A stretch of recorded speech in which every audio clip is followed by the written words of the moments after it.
விஜய் நடித்துள்ள வாரிசு படத்தின் தெலுங்கு பதிப்பான வாரிசுடு ஜனவரி 14ஆம் தேதி வெளியாகும் என படத்தின் தயாரிப்பாளர் தில்ராஜு அறிவித்துள்ளார். வம்சி இயக்கத்தில் விஜய் நடித்துள்ள திரைப்படம் வாரிசு. இப்படத்தை தில்ராஜு தயாரித்துள்ளார். தமன் இசை அமைத்திருக்கும் இப்படத்தில் ராஷ்மிகா மந்தனா, சரத்குமார், ஷியாம், பிரகாஷ்ராஜ், யோகிபாபு உள்ளிட்டோர் முக்கிய வேடங்களில் நடித்துள்ளனர். ஏற்கனவே படத்தின் ட்ரெய்லர் வெளியாகி ரசிகர்களிடையே நல்ல வரவேற்பை பெற்றுள்ளது. படம் பொங்கல் பண்டிகையை முன்னிட்டு ஜனவரி 14ஆம் தேதி உலகம் முழுவதும் வெளியாகும் என தெரிவிக்கப்பட்டுள்ளது. இதனால் வாரிசு படத்தின் முன்பதிவும் பல்வேறு திரையரங்குகளில் தொடங்கியவுடனேயே முடிவடைந்துவிட்டது.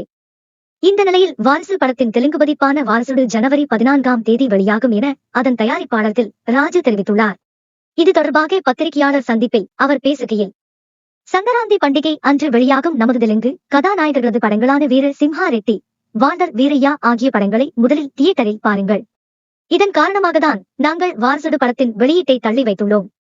பட வெளியீடு தள்ளி போவதால் நிச்சயம் தெலுங்கு வெர்ஷனின் பாக்ஸ் ஆபீஸ் கலெக்ஷன் என்பது பாதிப்படையாது.